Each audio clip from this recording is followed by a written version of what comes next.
Ok, donc salut à toi et j'espère que tu vas bien aujourd'hui. Une vidéo assez rapide, assez courte, mais qui va peut-être t'être vachement utile, c'est comment tu peux faire facilement des animations grâce à une librairie.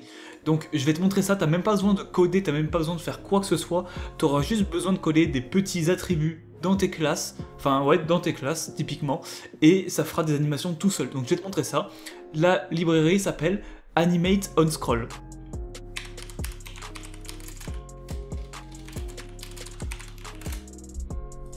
Donc comme tu peux voir, le premier lien c'est AOS, donc Animate on Scroll Librairie, tu cliques dessus et là tu arrives simplement sur la librairie qui va être ni plus ni moins qu'une démo de ce que tu pourras faire tout simplement. Donc comme tu peux voir, quand tu scrolls, tu as des éléments qui vont arriver comme ça en fade up. Donc tout simplement, l'attribut que tu peux voir ici, c'est ce qu'il faudra copier dans ta div ou dans un autre élément pour obtenir cette animation. Donc si tu as envie d'avoir un fade up comme ça, tu copies ça. Si tu as envie d'avoir un fade down, tu copies ça, mais reste jusqu'à la fin, je vais te montrer comment ça fonctionne tout. Donc fade right, left, ça monte un peu sur le côté comme ça, comme tu peux voir. Tac, ça descend sur le côté, ça descend sur le côté, ça flippe carrément. Ça flippe vers le haut, vers le bas, de gauche à droite, ça zoom in up, zoom in down, etc. Tu as des tonnes vraiment d'animations que tu peux faire. Vraiment, tu peux en faire plein. Et en plus de ça, tu peux rajouter des settings. C'est-à-dire, tu peux définir une durée à l'animation. Là, tu peux voir que l'animation dure 3 secondes. Là, tu peux voir que l'animation dure 1 seconde 5 et qu'en plus, elle a un attribut linéaire, ce qui fait que l'animation sera tout le temps à la même vitesse. Alors que si tu mets un easy out, par exemple, elle va aller vite au début, ralentir à la fin, elle va faire des animations progressives. Donc là, tu peux voir que c'est bien linéaire. Et ça, tu as des tonnes et des tonnes d'attributs. Tu peux même définir une encre. Tu peux définir une encre à partir de quand l'animation va se déclencher. Est-ce que tu veux qu'elle se déclenche quand elle arrive en bas de ton écran? Est-ce que tu veux qu'elle se déclenche quand elle arrive au centre de ton écran? Est-ce que tu veux qu'elle se déclenche quand elle arrive carrément au milieu de ton écran? Comme tu peux voir là, elle se déclenche pardon, quand elle arrive au milieu de ton écran. Tu peux vraiment tout choisir. Donc pour faire ça, pour que ça fonctionne, tu as juste à copier 2 liens. Le premier, celui-ci par exemple, lui tu vas le mettre directement, hop, tu vas venir le copier dans ton CSS, hop, et ce que tu vas faire aussi, c'est copier le JS, hop, tu le mets là.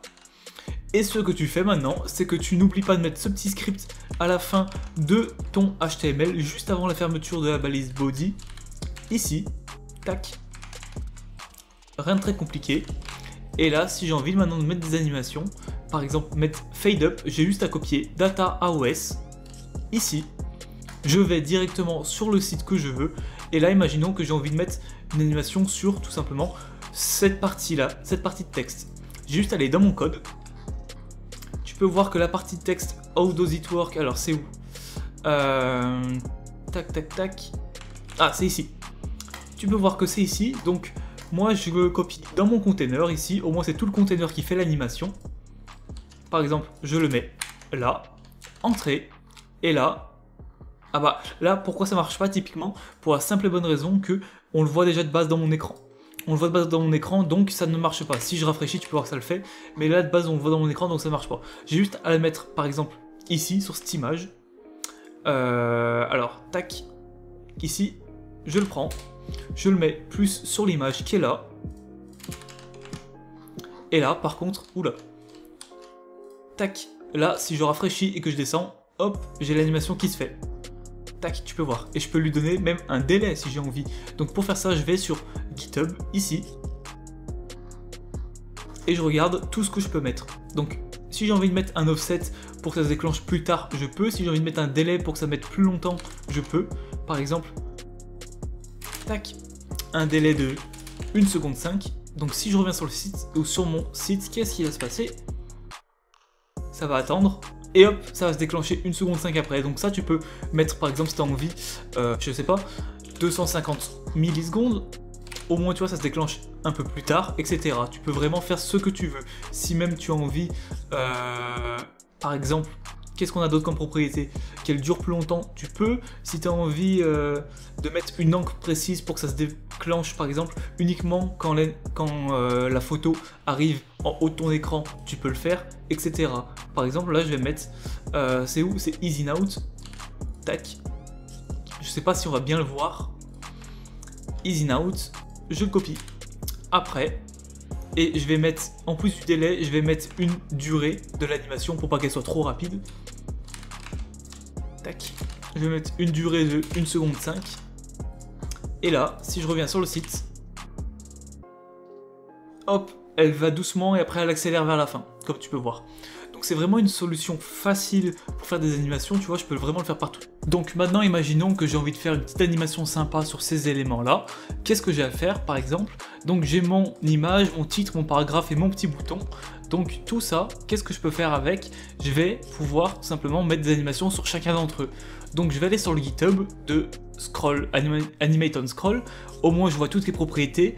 Et par exemple, j'ai envie que les éléments aient un fade right. Donc je vais mettre déjà dans un premier temps tous les éléments avec un fade right. Ici, tac. Ok. Donc là, ok, tous les éléments en fade right sauf le span. Ah si, le span aussi. Le span ne bouge pas trop. Bon, c'est pas grave. Maintenant, ce que je peux faire, c'est leur mettre tout simplement un délai. Donc je vais leur mettre un délai. Tac. Tac, tac, tac, avec un délai différé à chaque fois. Donc le premier ça va être 0, l'autre ça va être 500, après 1000, après 1500. Tac, donc comme tu peux voir, au moins ils arrivent petit à petit. Et après je peux leur mettre tout simplement pas un offset, une durée. Tac, je veux qu'ils durent tous par exemple 1 seconde l'animation, pour que l'animation soit plus longue. Et là au moins tac, tac, tac, tac, j'ai les éléments qui arrivent. Donc ça c'est vraiment sympa, comme tu peux voir. Et ça peut te donner vraiment quelque chose de plus à ton site. Donc moi j'aime bien. Après c'est à toi de voir comment ça fonctionne. Tu peux expérimenter vraiment tout ce que tu veux. C'est vraiment... t'as des possibilités vraiment quasiment infinies. Tu fais ce que tu veux avec tous ces paramètres. Donc je répète, ça par exemple, c'est le type d'animation. Ça, l'offset, ça va être... Par exemple, imaginons que tu sois là, tu te dis un offset plus haut pour que quand c'est au moment où tu scrolles que l'animation elle se déclenche et pas avant. Par exemple, après tu as le délai c'est le temps avant que l'animation va se lancer, tu as la durée, tu as le type d'animation, si ça va être un easy out et linéaire, donc si l'animation va être linéaire, si ça va accélérer d'un coup, mirror, je pense que si ça veut dire l'animation elle fait effet miroir, c'est-à-dire que au lieu de partir vers la gauche, elle part vers la droite, je pense, j'en sais rien, j'ai jamais essayé. Once, je sais pas, ça doit peut-être être écrit au-dessus, ça doit être écrit là, à mon avis. Tu vois là, once, animation should happen only once, c'est-à-dire une fois, uniquement une fois, ou sinon tu peux lui dire d'apparaître par exemple uniquement quand tu scrolles la première fois et puis les autres fois non, ou sinon quand tu scrolles toutes les fois. Par exemple, tu as le miroir. Ah, pardon, c'est si les animations elles ont un effet miroir quand tu rescrolles vers le haut par exemple. Si elles refont cet effet vers le haut, c'est-à-dire que au lieu de rien faire comme ça, et ben elles repartent en fait dans l'autre sens, tout simplement. T'as plein de choses, l'encre, etc.